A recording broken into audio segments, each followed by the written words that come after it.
Buenos días, buenas tardes o buenas noches con todas las personas que están viendo este video. Yo soy Nelson Berru. Y bueno, estamos en el día número 12 de marzo. Vamos a estudiar el capítulo 4, el capítulo 5 y el capítulo 6 de Josué. Historias muy interesantes, la verdad. Vamos a ver los dos monumentos conmemorativos que se separaron en conmemoración al cruce del río Jordán. Vamos a ver la caída de Jericó. Vamos a ver la destrucción de Jericó. Vamos a ver también cuando el maná cesa de caer. Vamos a ver cómo Rahab es salvada. Y también vamos a ver la aparición de Jesús como el comandante del ejército celestial, en pocas palabras, ¿no? Vamos a ver todas estas historias. Y bueno, miren, es una alegría. Ahí tenemos el muro de oraciones. Está a punto de llenarse. Y en pocos días, para mí es una alegría, ¿no? Ver este muro lleno de personas que desean que se oren por ellos. No olviden, mándenme sus nombres y podrán ser agregados aquí en el muro de oraciones, el cual cada vez que iniciemos un estudio del año bíblico, vamos a orar por el muro y por cada uno de los pedidos que se han hecho ahí. Entonces, no duden en escribir sus nombres. Yo también he escrito una petición muy especial ahí. La escribí el día de ayer. Eh, Ojalá que Dios me la conceda. Al terminar este año bíblico me conceda este deseo tan grande que tengo en mi corazón. Y pues bueno, que sea Dios quien obre, ¿no? En este milagro que he pedido. Es un milagro muy especial. Pero bueno, sin tantos preámbulos, vamos a hacer una pequeña oración. Vamos a orar por el estudio y vamos a orar por el muro de oraciones, ¿ya? Así que acompáñenme, por favor. Oremos. Señor, gracias por un día más de vida. Gracias por la oportunidad de poder compartir tu palabra santa y divina, Señor, a las cientos o miles de personas que quizás lleguen a ver estos videos, mi Señor. Te pido, mi Dios, especialmente por el muro de oraciones, de profecías bíblicas. Concede, Señor, la petición de cada una de las personas que han escrito ahí un nombre, de un familiar, de un amigo, de un vecino. Tantas peticiones, madres orando por sus hijos, personas pidiendo por un trabajo, mi Señor, otras por su espiritualidad y fidelidad, mi Señor. Cada uno de nosotros con problemas diferentes, mi Señor, pero con el mismo deseo, servirte, mi Dios, hasta el final. Así que ayúdanos, por favor. Ayúdanos y ayuda a cada una de las personas que están en este muro. De igual manera, permite una vez más ser una trompeta de tus labios. Te lo pido sin merecerlo. En el nombre de Cristo Jesús. Amén. Muy bien, vamos a comenzar con el capítulo 4. Bueno, del capítulo 4 no hay mucho que decir en realidad. Bueno, se habla de que se tomaron 12 hombres de representante, uno de cada tribu. No, y bueno, se hicieron dos muros que sirvieron como recordatorio, ¿no? Se hizo un murito de rocas, lo que es justamente donde estaban parados los sacerdotes con el arca para que el pueblo pase. Se hizo una conmemoración ahí de rocas que se dice que hasta el día de hoy está ahí supuestamente. Y también se hizo este otro, justamente donde ellos acamparon, que fue en Gilgal, si no mal recuerdo, o si no anoté mal, fue en Gilgal, donde fue su primer campamento. Ahora, Gilgal fue un lugar muy interesante, fue un lugar bastante importante. Fue una base de operaciones realmente, ¿no? Fue el lugar donde pasó el arca, después se la llevó a Silo y de Silo otra vez volvió acá a Gilgal. Y también fue donde el rey Saúl fue ungido. Fue un lugar bastante interesante, bastante importante en la historia del pueblo de Israel, la verdad. Entonces tenemos esto, tenemos aquí el lugar de Gilgal, ¿no? Donde se hizo esta conmemoración, este muro de rocas. Muy posiblemente este muro, estas rocas, estas 12 rocas, se pusieron sobre la base de una roca más grande o tal vez sobre un montículo de tierra para que de esa manera quede alto y se pueda ver, sea mejor apreciado y sea mejor preservado, ¿no? Un recordatorio. En el comentario bíblico nos daba la siguiente cita, que está en Joyas de los Testimonios, página 400, Joyas de los Testimonios, tomo 3, página 443, y es el libro que tengo aquí. Si ustedes quieren tener todos los libros de Ellen G. de White, váyanse en un video que yo hice que se llama Cómo tener todos los libros de Ellen G. de White. Yo enseño cómo tener estos libros totalmente gratis. Bueno, solamente te costaría tu mano de obra, ¿no? Pero o sea, me refiero a que tú mismo los puedes hacer, mejor dicho, ¿no? Entonces yo tengo todos los libros del Espíritu de Profecía, todos los que hay en español. Ya llegué a imprimirlos y hacerlos yo mismo, ¿no? Y aquí hay una cita que yo les quiero leer. Dice: no tenemos nada que temer en lo futuro. excepto que olvidemos la manera en que el Señor nos ha conducido y sus enseñanzas en nuestra historia pasada. Y sus enseñanzas. ¿Por qué les leo esto? ¿Por qué en el comentario bíblico está puesta esta cita? Así como el pueblo de Israel tenía que recordar que gracias a Dios, y sí, gracias a Dios, y a las 1000 circunstancias que les hizo pasar para llegar a la tierra de Canaán, ¿no? Ellos con este montículo de rocas, ¿no? Ellos iban a recordar eso, esa historia pasada, ¿no? Que ese es el propósito que se explica aquí en el capítulo 4, ¿no? De igual manera nosotros tenemos esto.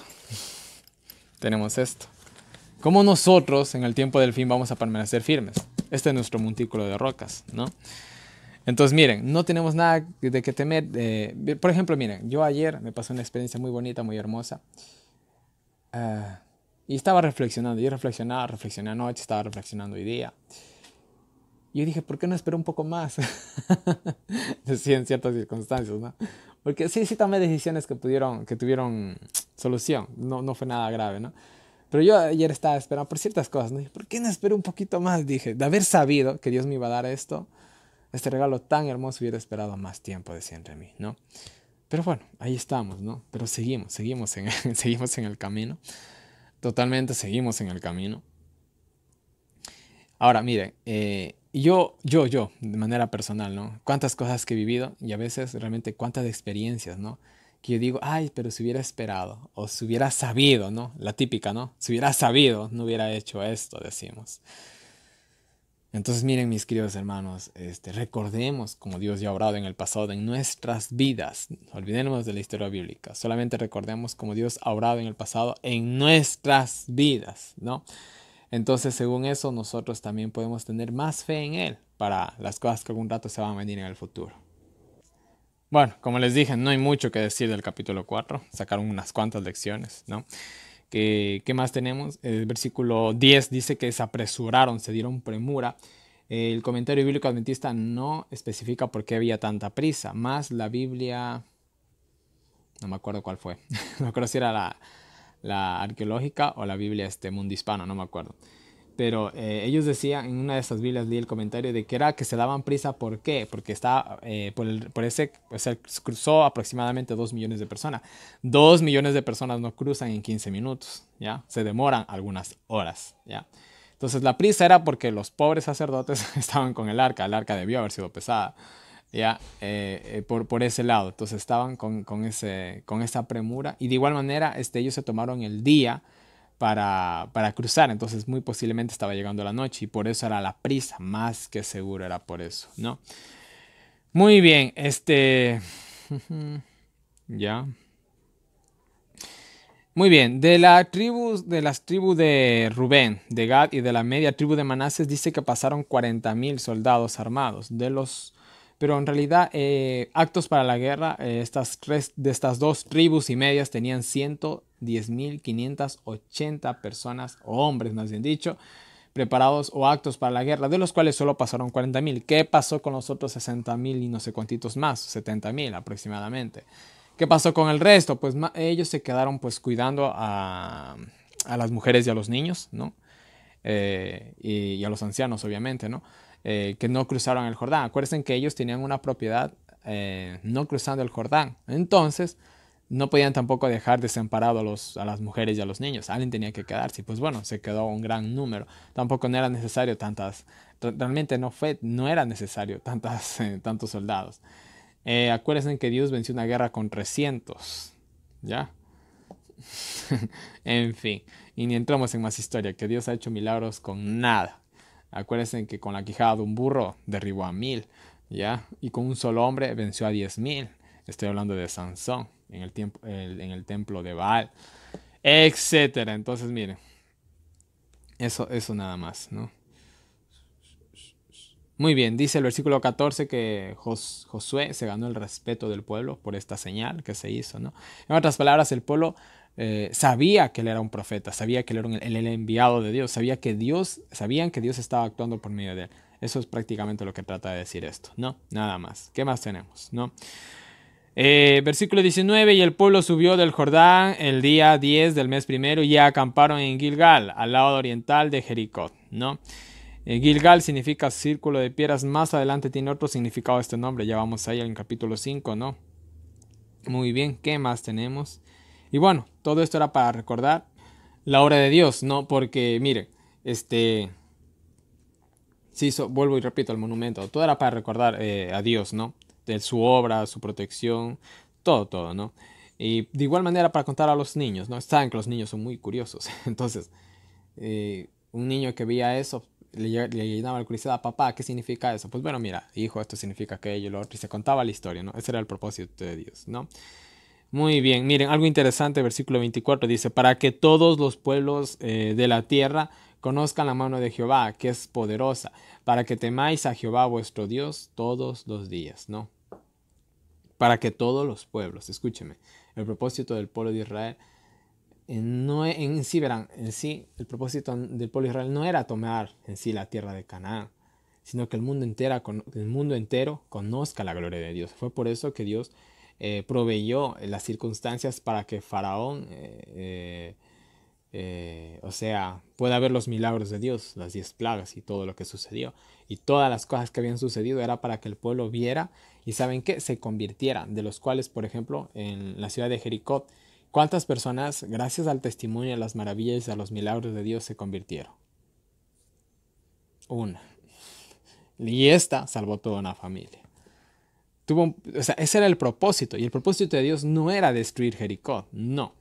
El propósito de Dios era que realmente esas naciones procedieran al arrepentimiento. Esa es la intención de Dios. Siempre es la intención de Dios esa. Pero lastimosamente nosotros, el ser humano, como que a veces no capta el propósito de Dios, ¿no? Pero ya vamos a eso, ¿no? Seguimos. Los comentarios del espíritu de profecía se los leo al final, ¿ya? Como manera de clímax, de resumen, ¿no? Tanto el capítulo 4, el capítulo 5 y el capítulo 6 tienen muchos comentarios, así que lo voy a dejar para el final, ¿no? Vamos al capítulo 5, ¿no? Bueno, habla de que los reyes amorreos, los reyes cananeos estaban aterrados, dicho en una palabra más latina, ¿no? Aterrados por el informe que tenían. Verán, como toda nación, todo país del mundo tiene espías. Todo país del mundo tiene espías. De hecho, los mejores espías, los mejores centros de espías lo tiene lo que es Rusia, Estados Unidos e Israel, que yo sepa, tienen los mejores espías del mundo, ya. De ahí en sí, todo país tiene su manera de espionaje. Entonces los reyes cananeos, más que seguro, por ahí tenían espías que estaban viendo al pueblo de Israel de lejos. Y el momento en que ellos vieron el milagrito del Jordán, créanme que los pobres tipos temblaron, literalmente temblaron. Muy bien, ahora aquí entra algo en la historia, algo interesante. Miren, les voy a leer. Dice: en aquel tiempo Jehová dijo a Josué. ¿Cómo se comunicaba Dios con Josué exactamente?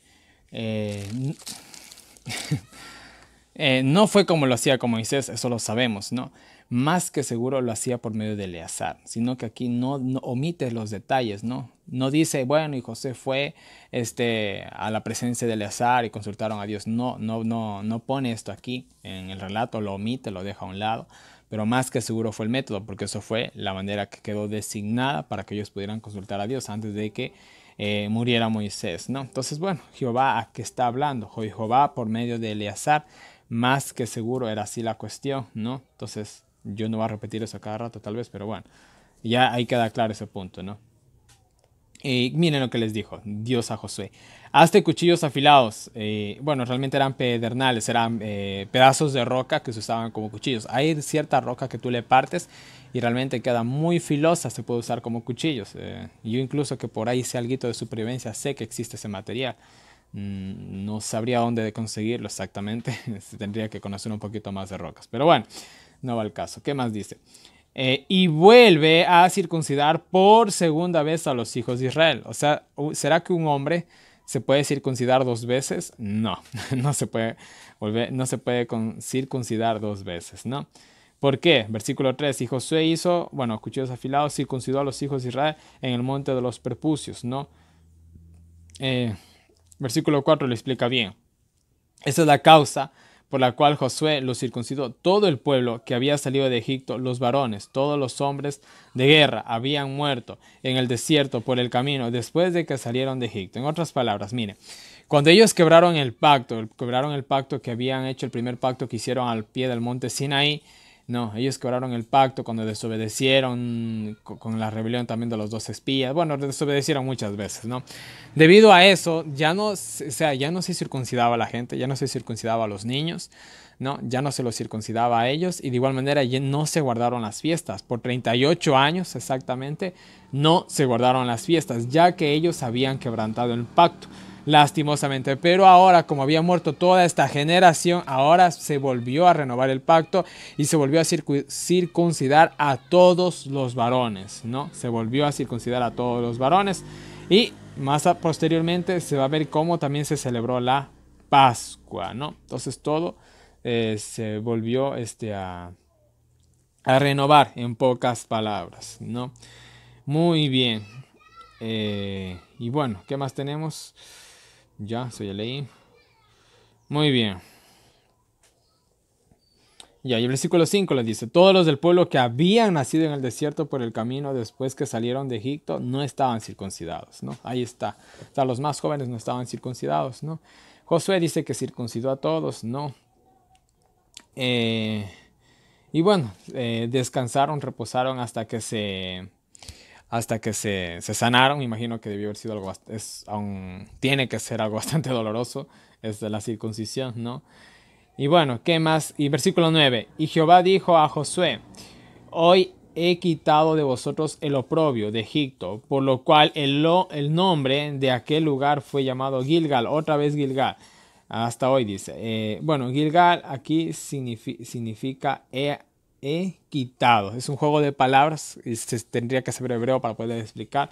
Pero es un juego de palabras que más o menos Gilgal suena como quitado, ¿no? Entonces, este Gilgal tiene doble sentido, doble simbolismo. Significa tanto círculo de piedras, ¿por qué? Por la conmemoración a las piedras que se hizo ahí, al cruzar el río Jordán. Y también usando un juego de palabras, como un juego de palabras, significa he quitado, ¿no? Gilgal, ¿no? ¿Qué más tenemos, no? Ya, listo. Eso tenemos por ese lado, ¿no? Ahora miren, nosotros, esto lo leí en el comentario bíblico adventista, nosotros también vivimos esto oprobio. Sí. Miren, el pueblo de Israel había estado en oprobio, ¿no? Con Dios, habían estado en oprobio con Dios. Y nosotros hoy en la actualidad también estamos así con Dios. Claro que sí, porque nosotros debimos haber entrado a Canaán hace rato. Yo no debía haber nacido, ¿ya? Las 3 últimas generaciones de los adventistas no debieron de haber nacido, así en pocas palabras. Pero, bueno, ya sabemos la historia, ¿no?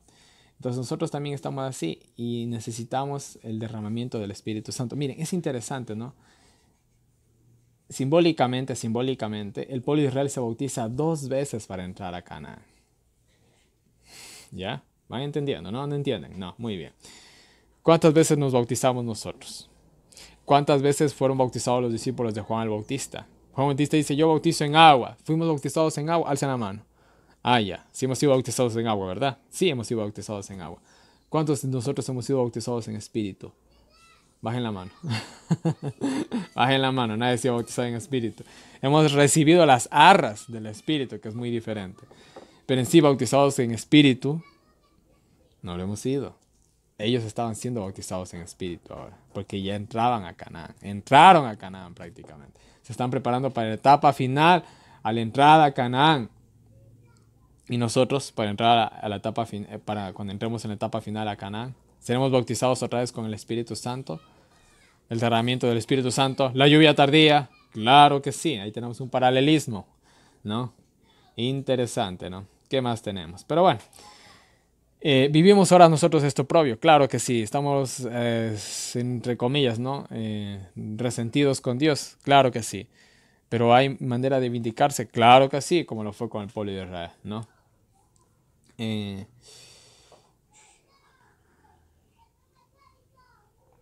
Muy bien, ya.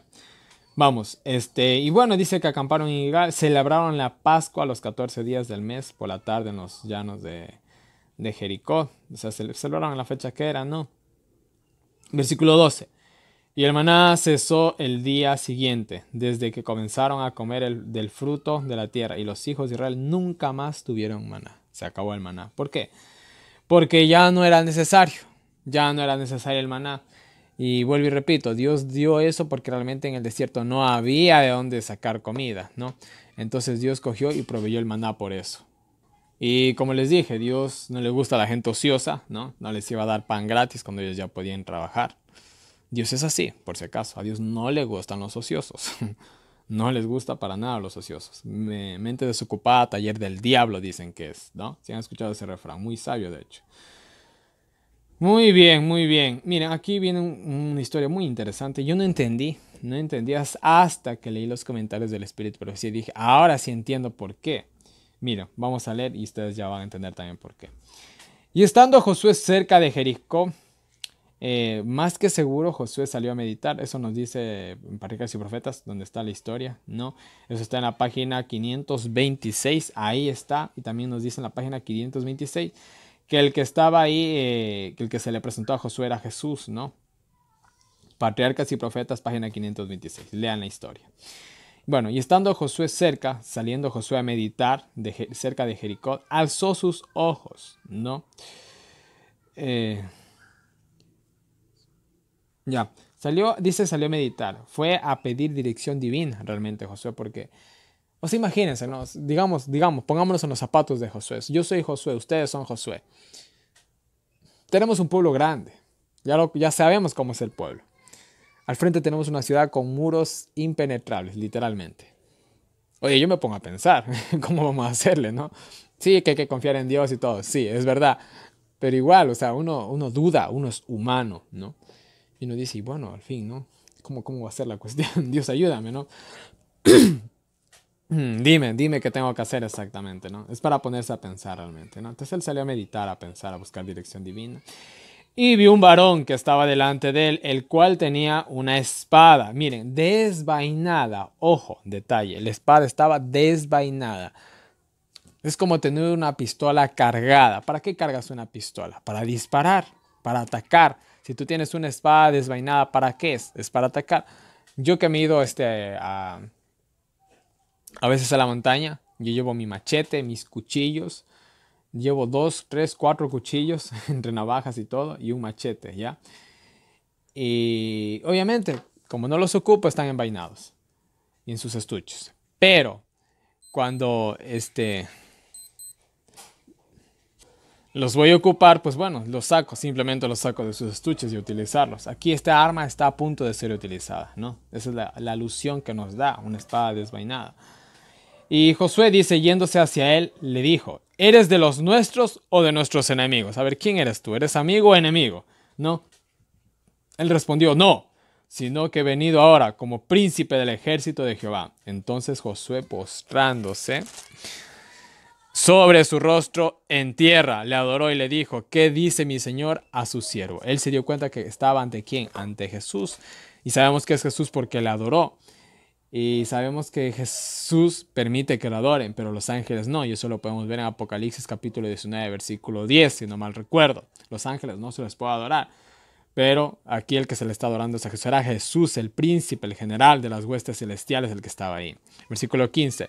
Y el príncipe del ejército de Jehová respondió a Josué, quita las sandalias de tus pies, porque el lugar donde está es santo. Y Josué lo hizo así. Y ahí termina el capítulo 5. Y yo me quedé con la incógnita y dije, y bueno, ¿y qué le dijo? ¿Y para qué vino? Simplemente para mostrarle su espada. O sea, ¿qué hacía Jesús ahí? ¿No? Me quedé con esa duda. Ya. ¿Qué es lo que estaba sucediendo ahí? Apoyo divino. Apoyo divino. Jesús había venido a dar apoyo divino. No solamente la presencia, decir, hola, estoy aquí. No. Realmente el Espíritu decía que vamos a leer esas citas.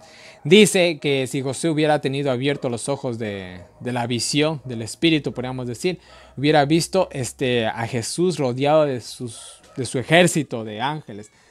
Realmente este fue el ejército que tumbó los muros de Jericó. ¿ya? Era Jesús con sus ángeles los que tumbaron. Porque ellos no hicieron absolutamente nada para que cayeran los muros de Jericó. A no hacer nada más que gritar, que con un grito no vas a tumbar una pared fortificada. Ni aunque griten 100 millones de personas, no puedes tumbar una pared fortificada gritando, se lo aseguro, ¿ya? Entonces aquí tenemos a Jesús, ¿no? ¿Qué le habrá dicho a Jesús? Le habrá dicho, mira, no te preocupes, yo voy a derribar los muros. Le pudo haber dicho eso. O simplemente le hubiera instado a tener fe. Y bueno, etcétera, etcétera, etcétera. No se sabe a ciencia cierta qué fue lo que lo dijo. Pero bueno, en el capítulo 6 vamos a aclarar más cositas de eso, ¿no? Entonces miren, llegó Jesús porque él era los refuerzos. Él era los refuerzos, en pocas palabras, ¿no? Aunque Josué solamente pudo ver a su general, no pudo ver las huestes angelicales que le acompañaban a Jesús, ¿no? Pero bueno, vamos al capítulo 5, ya vamos a ver las citas del Espíritu de Profecía que nos aclaran esto muchísimo más. ¿Qué hay por aquí que leer? No, nada, a ver.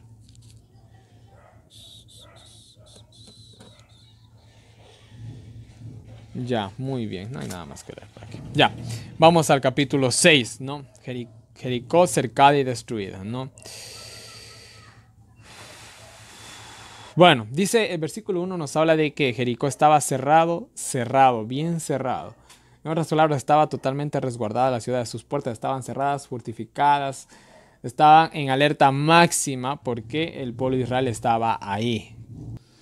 ¿Qué más nos dice? Ya, mire, vamos a hablar un poquito de la guerra. ¿Es justificable la guerra en la Biblia? ¿Será que Dios es un Dios sangriento y sanguinario? ¿Será eso realmente? Vamos a entender esto. Miren. A ver. Esto no. Ya, primero que nada, todos estos pueblos habían alcanzado el límite de su pecado. ¿Ya? Se les había acabado el tiempo de gracia, en pocas palabras también, ¿no? Ellos habían tenido 40 años de gracia, según Patriarcas y Profetas, página 524 y 525, exclusivamente la página 525, ¿no? Porque ellos, acuérdense en lo que le dijo Raad, hemos oído como ustedes cruzaron el Mar Rojo, hemos oído lo que hicieron en Egipto. Desde esos 40 años ellos sabían que el pueblo de Israel iba a Canaán, tenían 40 años para hacer algo. Hicieron algo, no hicieron absolutamente nada. 40 años de gracia, naranjas. Totalmente tirados a la basura. Ellos adoraban a... Ya tengo mi computadora. Así que ya les puedo mostrar imágenes para los que me ven en YouTube. Los que me ven en WhatsApp, pues bueno, imagínenlo. Ahí tenemos a Moloch. Es el que está al que se le está dando un niño para... Bueno, es la estatua que está recibiendo un niño para el sacrificio humano. Y también tenemos a Baal, una especie como de guerrero prácticamente, con cachos y cosas así. Las imágenes están en la descripción de este video, en el enlace que dice diagramas, pueden descargarlas e imprimirlas, ¿ya? Yo lo he imprimido pequeñito para pegarle en mi Biblia, pero antes de pegarlas se los muestro, ¿no? Ellos hacían estos ritos, daban niños a los dioses o al dios Moloch, un nombre más para Satanás en pocas palabras, ¿no? Hacían sacrificios humanos, literalmente, sin contar los diferentes tipos de orgías en los que participaban, que esos no vamos a entrar ahí, ¿no? Sacrificios humanos. Ellos habían escuchado que por 40 años se les había anticipado que el pueblo de Israel se dirigía para allá. Y por 400 años, desde que se hizo la promesa a Abraham, ellos ya estaban destinados a eso. Hubieron 400 años de gracia en realidad, desde que se dio la promesa de que esas tierras iban a pertenecer al pueblo de Israel. No, ¿qué más tenemos? Miren, y Dios siempre da gracia, siempre da gracia. El mundo hoy en la actualidad ha tenido gracia hasta decir basta. El mundo antediluviano tuvo gracia, 120 años de gracia. Estas tierras, 400 años de gracia. En fin, ha habido gracia hasta decir basta, ¿ya? No es que Dios coge y simplemente un día coge desciende el fuego, azufre y ya. Incluso a Nínive. A Nínive, ¿cuántos días de gracia se le dio a Nínive? ¿No fueron 40 si no mal recuerdo? ¿Y qué pasó en este tiempo de gracia? ¿Qué hizo la ciudad de Nínive? ¿Persistió en su pecado o se arrepintió? Se arrepintió. ¿Y por qué se arrepintió? ¿Qué pasó con la ciudad? Se salvaron. ¿Murió alguien? No murió nadie. Mejor Jonás por ahí que andaba hecho el enojón. Nada más. Pero bueno. Ya, ahora, aquí yo leía esto bastante extendido en el comentario bíblico adventista, en la nota final, y decía una pregunta: ¿cómo sería hoy en la actualidad si en el mundo la gente más perversa siguiera viva? Imagínense. Aún hoy en la actualidad, en ciertos países del mundo, como los Estados Unidos, hay la pena de muerte. Cuando los crímenes son demasiado aberrantes. Hay personas que, miren, yo que estoy ahorita aquí apoyando un centro de drogadictos, uno de los que trabajan ahí, de los líderes, o el líder más bien dicho, sí, nos decía de que nosotros le preguntábamos por un chico que estaba en una esquina y estaba totalmente ido, ¿no? Se le veía realmente que era un chico especial. Y la persona que estaba ahí hablando con nosotros decía: él ya no tiene remedio, decía. Su mente quedó demasiado destruida por las drogas, decía. Él ya no tiene cura, decía. Él va a ser así toda su vida. El pecado es así. Tal vez no hace un daño físico, pero sí psicológico. Hay personas que están tan metidas en el pecado que no hay vuelta atrás. No hay vuelta atrás. Les digo así. Estas personas, si estas naciones no se les hubiera perdonado la vida, ¿qué sería hoy en la actualidad? ¿Cómo sería el mundo hoy en la actualidad? ¿Se hacen una idea? ¿Qué hubiera pasado si la Segunda Guerra Mundial hubiera ganado Alemania? ¿Cómo sería el mundo hoy en la actualidad? ¿Se imaginan eso? Imagínense. ¿Ya? Entonces miren, parece mentira, pero la misericordia divina se manifiesta aquí. ¿Ya? Se manifiesta aquí, ¿no? Todos podían arrepentirse.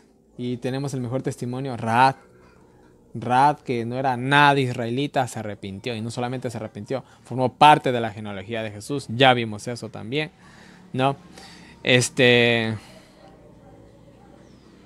Ahora, algo interesante. Dios no hace excepción de personas. Dios actuó con estas naciones de la misma manera que actuó con su pueblo. Sí, totalmente. ¿El pueblo de Israel fue destruido por la desobediencia? Claro que sí. ¿Sufrió castigos, exilios? Claro que sí. ¿Por qué? Porque se apartaron del pacto. Porque quisieron hacer lo que ellos quisieron hacer. ¿Qué hizo Dios? Pues bueno, hagan lo que quieran. Olvídense de mí. Están en las manos de Satanás. Y Satanás, cuando nos tiene en sus manos, nos hace de todo. Entonces, miren, entendemos un poquito más esto de tal vez ya se nos ha quitado tal vez esta figura del Dios sangriento. No es un Dios sangriento, es un Dios de misericordia, es un Dios que siempre les dio gracia. Antes de destruir una nación completamente, Dios les dio gracia hasta decir basta.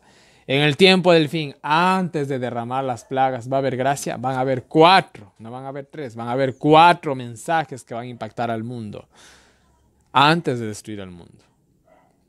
Pero, lastimosamente, ellos mismos se van a condenar cuando den el decreto de muerte. Fin de la historia, ¿no? Ahora sí vamos a analizar un poquito más el capítulo 6. Hemos entendido un poco el concepto de la guerra, ¿no? Miren, la ciudad se resguardó, ¿no? Ellos podían rendirse y ser parte del pueblo de Dios, pero no lo hicieron, ¿no? Se da la orden, ¿no?, de que se dé una vuelta a la ciudad por 6 días y en el 7º día que se le dé 7 vueltas, ¿no? Iba en un orden. Primero, al frente iba un grupo de guerreros escogidos, especiales, la élite, podríamos decir. De ahí, atrás de ellos iban 7 sacerdotes con 7 cuernos de carnero. Los cuernos de carnero no sirven para hacer música, solo sirven para hacer alarma, para dar avisos, nada más, ¿ya? Atrás de estos 7 sacerdotes con 7 cuernos de carneros iba el arca, ¿no?, llevada por otros sacerdotes más. Y por último estaba el ejército de Israel, que no era todo el ejército de Israel, sino un grupo selecto, los representantes tal vez más encumbrados del ejército, que debió haber sido un número también considerable, ¿no? Entonces miren, así más o menos era el orden en la que se estaba disponiendo todo. Cada día se le dio una vuelta a la ciudad. Y en el 7º día se le dio 7 vueltas y el pueblo gritó, pero fue un grito de guerra, no fue un grito con el que se pudo tumbar las paredes, no, fue un grito de guerra, nada más. Eso es todo lo que se describe aquí, ¿no? Muy bien, todo este acto raro, que no tenía ningún propósito, entre comillas, ningún propósito físico o militar, pues ¿qué sirve militarmente dar una vuelta a una ciudad? Yo no soy militar, pero no tengo que saberlo, ni tengo que hacerlo para saber que no significa absolutamente nada. Según Patriarcas y Profetas, página 526, era para desarrollar su fe. Y Hebreos 11:30 también nos habla de eso, ¿no?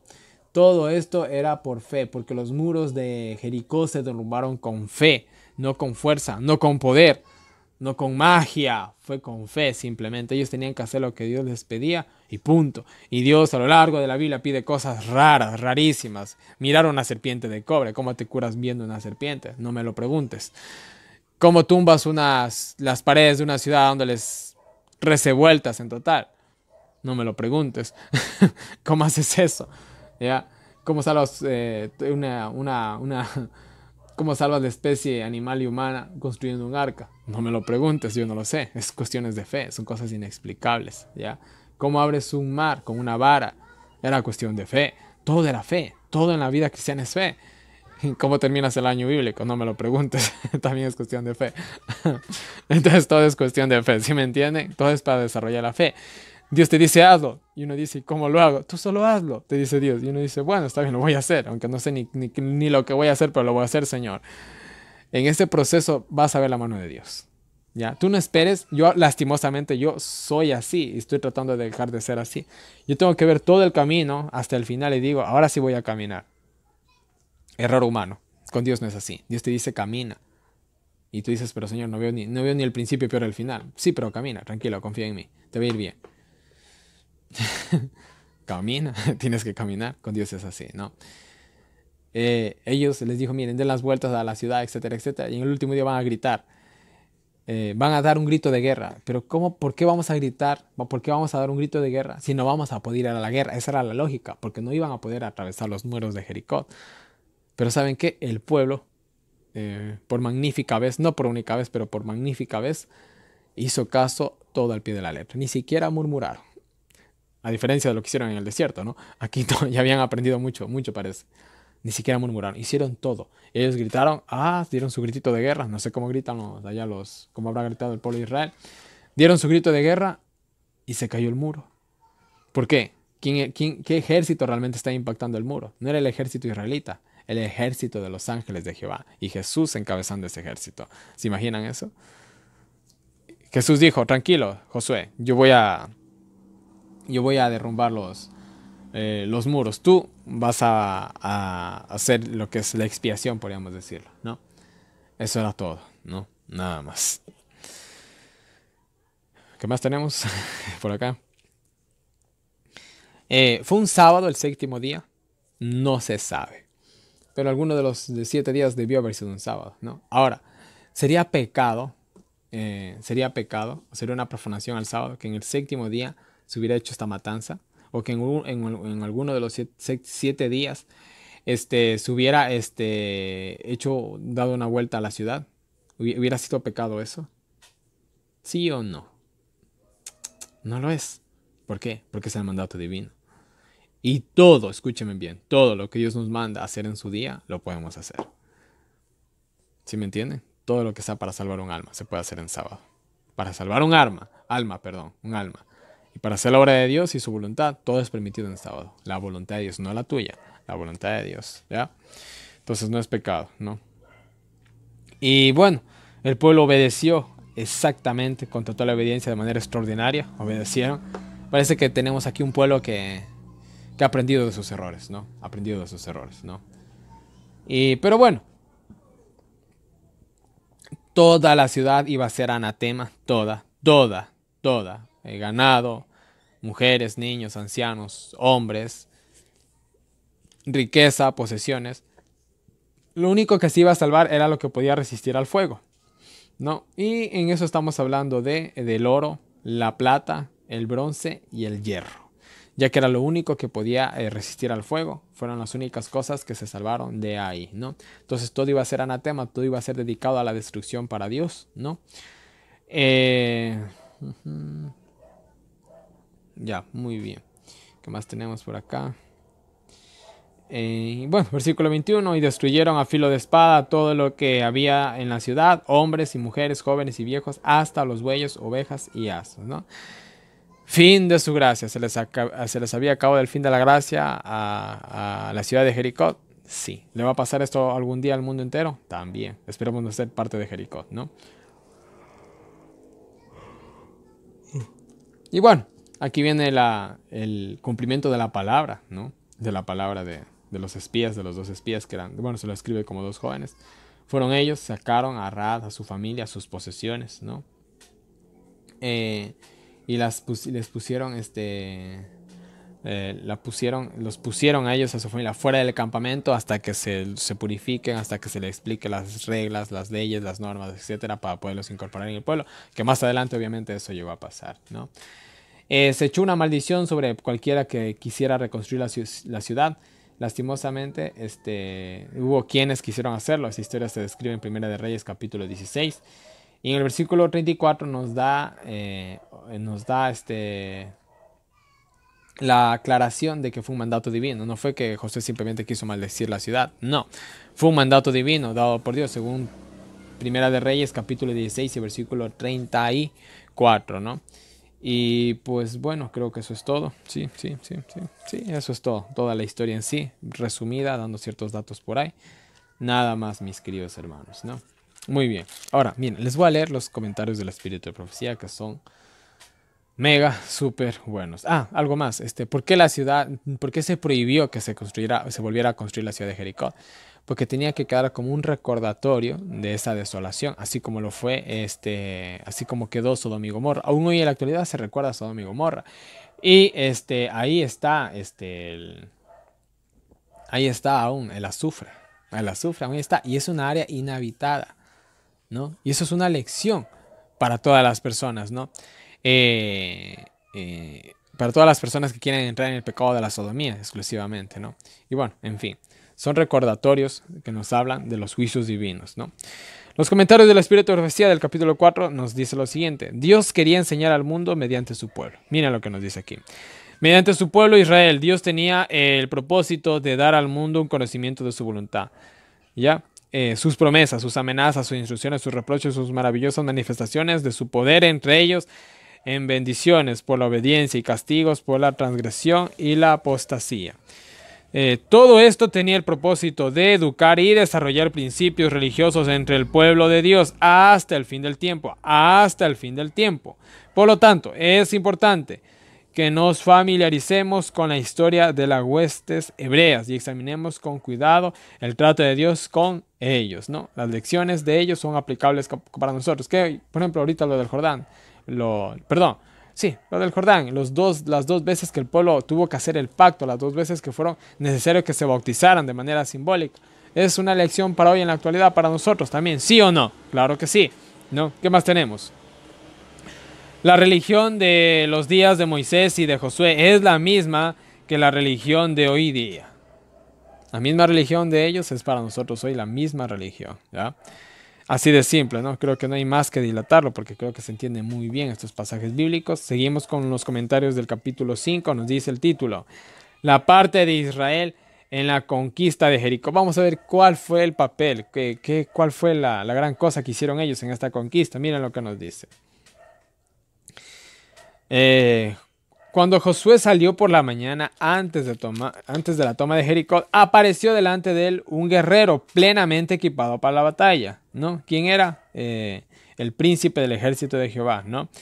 Habría visto, dice, a los ángeles. Miren lo que nos dice, perdón. Si Josué hubiera tenido los ojos abiertos, como los tenía el siervo de Eliseo en Dotán, y pudiera haber soportado lo que contemplaba, habría visto a los ángeles del Señor acampados en torno a los hijos de Israel, pues el disciplinado ejército del cielo había venido para luchar por el pueblo de Dios, y el capitán de las huestes del Señor estaba allí para dirigir. Interesante. Ahora sabemos qué hacía Jesús ahí con la espada desenvainada, ¿no? Estaba dirigiendo las huestes celestiales que iban a tumbar los muros de Jericó, ¿no?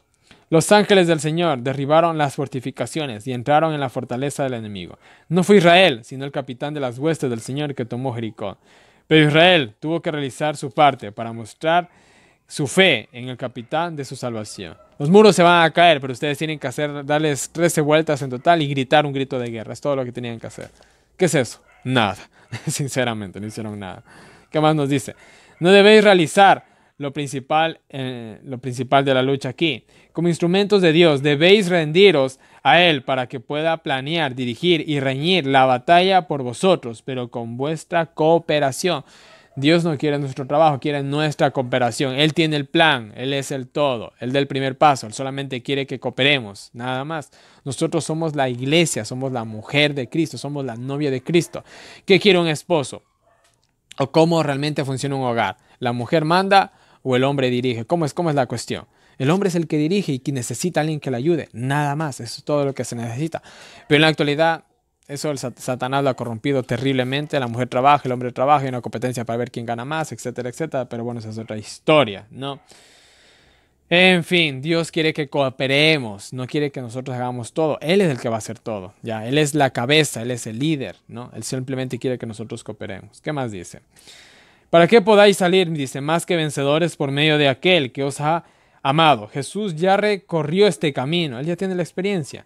Conoce el poder de cada tentación, sabe exactamente cómo hacer frente a cada emergencia y cómo guiaros a través de cada senda de peligro. Entonces, ¿por qué no confiar en Él? ¿Por qué no confiar, ¿por qué no confiar la custodia de vuestra alma a Dios como a un fiel creador?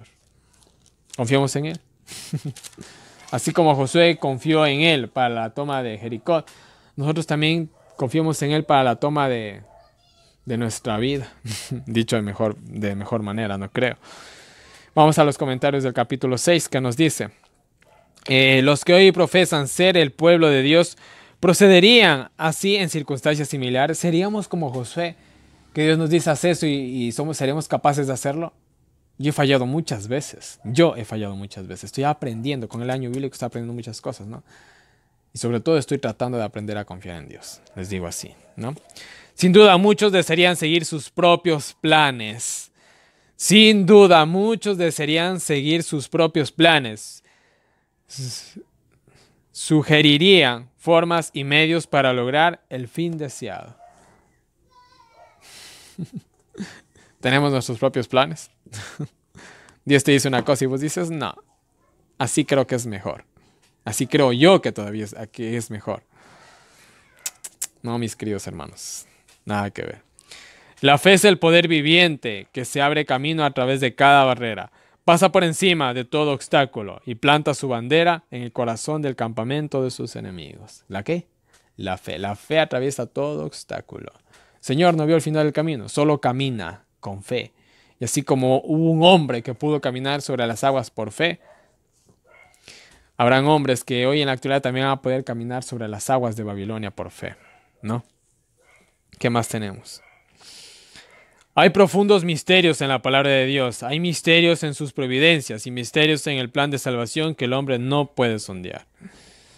El hombre elabora sus teorías, pierde la sencillez de la fe verdadera.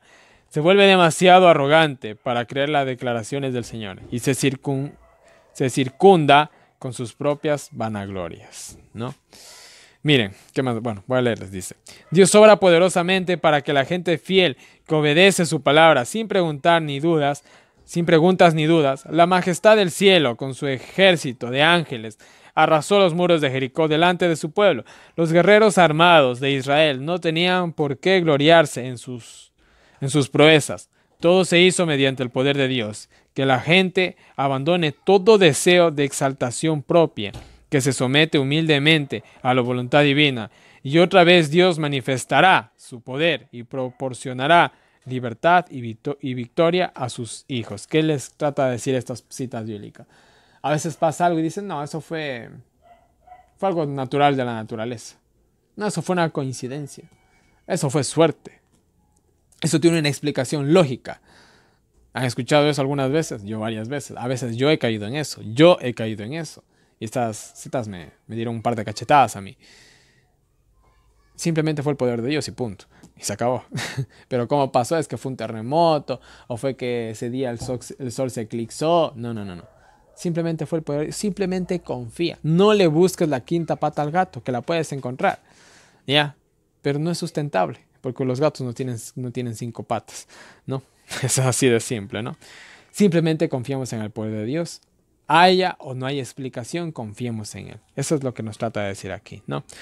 ¿Qué más tenemos? Miren. En la toma de Jericó, el poderoso general trazó los planes de la batalla con tal sencillez como para que ningún ser humano pudiera apropiarse de la gloria. Dale 13 vueltas a la ciudad. Nada más. Y también grita. ¿Y qué más hago, Dios? Ah, lleva el arca. ¿Y qué más hacemos? Nada más. ¿Seguro? Sí, nada más. Bueno, vamos a ver qué pasa, ¿no? Qué irónico, ¿no? Vas a tomar una ciudad y le comienza a dar vueltas. Eso no tiene sentido, ¿no? Pero ¿a quién se debió la gloria? A Dios. ¿Qué hicieron ellos? Nada. ¿Qué más dice? Así también hoy día ningún ser humano debe tomar para sí la gloria de la obra que realiza. Miren, así también hoy día ningún ser humano debe tomar para sí la gloria de la obra que realiza. Solo el Señor ha de ser magnificado. Mis queridos hermanos, si ustedes están viendo este video, estamos pudiendo hacer el año bíblico, es gracias a Dios. Ah, es que hermano Nelson, muchas gracias por su dedicación, por su entrega. No, denle gracias a Dios. Yo hace rato que quise renunciar a esto, ¿verdad? Ya. Dios es el que me ha mantenido aquí. En serio les digo así. Ya. No se lo tomen a mal. No es que no quiera hacer el año bíblico, sino que por cuestiones de salud, cansancio, agotamiento, muchas cosas. Miren, no es que me queje. El otro día tuve un colapso. Estuve a punto de desmayarme del cansancio. Con eso les digo todo, ¿ya? Al día siguiente amanecí con todas las energías del mundo. ¿Quién me sostuvo? Dios. Con eso les digo todo, ¿no? No es para que se preocupen por mí. Simplemente es que yo también a veces no tomo buenas decisiones. No me alimento bien o a veces no defino bien mis horarios. También es culpa mía. Y justamente en estos días me pasó eso. Ya, entonces, si fuera por mí, si pensara egoístamente en mí, hace rato que hubiera abandonado esto y ahorita estuviera descansando en paz. Ya, no descansando en paz muerto, o sea, descansando en paz en el sentido de descansar, en ese sentido, por si acaso. Ya, entonces, pero miren, todo ha sido gracias a Dios. Todo ha sido gracias a Dios. Y cada vez que ya me desanimaba, Dios me proveía algo. Una cosita y Dios proveía. Y Dios proveía. Y así, ha sido cada día, día tras día, ha sido así cada día en el año bíblico. Gracias a Dios. Denle gracias a Dios, mis queridos hermanos, ¿no? Todo lo que se hace es gracias a Dios, ¿no? ¿Qué más tenemos? A ver, dice, huestes del cielo derribaron sus murallas para que solo el nombre de Dios pudiera recibir la gloria. Entonces en la toma de Jericó, Dios declaró a los hebreos que sus padres podrían haber poseído la ciudad 40 años antes si tan solo hubieran confiado en Él. ¿Confiaron en Él? No confiaron en Él. ¿Ellos sí lo hicieron? Ellos sí lo hicieron, ¿no? Amén por eso. ¿Qué más tenemos? Párrafos finales. Con la mayor sencillez y franqueza, nuestro Salvador, el poderoso general de los ejércitos del cielo, no oculta el severo conflicto que ellos experimentarán, ¿no? Que ellos experimentarán, sí. La debilidad de los hombres encontrará fuerza sobrenatural y ayuda en cada conflicto severo para realizar las obras de la omnipotencia. Y la perseverancia en la fe y la perfecta confianza en Dios asegurarán el éxito. Todo se trata simplemente de ¿qué? De confiar en Dios, nada más, ¿no? Eso es todo lo que nos dice. Y todos los párrafos de así. Y toda la toma de Canaán fue así. Simplemente era confianza y fe en Dios, nada más, ¿no? ¿Qué más nos dice? Él les ordena que sean valientes y fuertes y luchen valerosamente, pues tienen un cielo que ganar y más que un ángel en sus filas. Miren, qué interesante esta cita.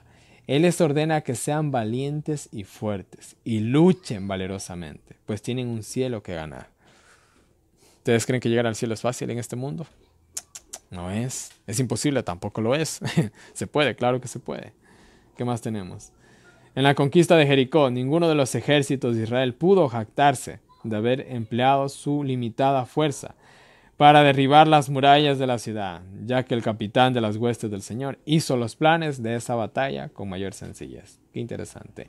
Dios ha prometido poder, porque para vosotros es la promesa, y para vuestros hijos, para todos los que están lejos, para cuantos el Señor nuestro Dios llamare. Poder, sí, pero poder en Él, no poder nuestro, no poder propio. Y el párrafo final y la cita final nos dice: las poderosas barreras que ha levantado el prejuicio se derribarán, tan ciertamente como las murallas de Jericó. Delante de los ejércitos de Israel debe haber fe continua y confianza en el capitán de nuestra salvación. Repito, debe haber fe continua, una fe continua, inagotable, paso a paso, y confianza en el capitán de nuestra salvación. Debemos obedecer sus órdenes. Cayeron las murallas de Jericó como resultado de obedecer órdenes. Simplemente obedece órdenes de Dios, no de hombres. Acuérdense. ¿Se acuerdan lo que les dijeron las tribus a Josué? Haremos todo lo que nos pidas, pero si Jehová está contigo, ¿ya? Mis queridos hermanos, simplemente es cuestión de fe y obedecer paso a paso, detalle tras detalle, lo que Dios nos pide. Creo que no se puede ser más claro, sinceramente, ¿no? Mis queridos hermanos, ¿no? Y bueno, mis queridos hermanos, una vez más tienen en pantalla toda mi información de contacto para todas las personas que me quieran agregar al WhatsApp. Agréguenme, preguntas, sugerencias, correcciones, dudas, cualquier cosa, escríbanme al WhatsApp. Y no se olviden darme sus nombres por WhatsApp para agregarlos al muro de oraciones, para estar orando por el muro día y noche. Cada vez que oren, por favor, oren por el muro de oraciones de profecías bíblicas, ¿no? Y por cada uno de los nombres que están escritos ahí. Y bueno, váyanse a la descripción de este video, ahí van a tener las imágenes del día de hoy de Moloch y de Baal, están por separado, pero bueno, ustedes ya es cosa de que como ustedes los quieran imprimir para pegar en su Biblia, ¿no? De igual manera, ahí están las diferentes maneras en las que me pueden colaborar. Y en la descripción de este video también les dejo un enlace para PayPal, para todos los que quieran aportar con este servidor. Y bueno, mis queridos hermanos, no les canso más. Que Dios los bendiga con nosotros, nos ayuda a seguir adelante y nos vemos el día de mañana con un nuevo video.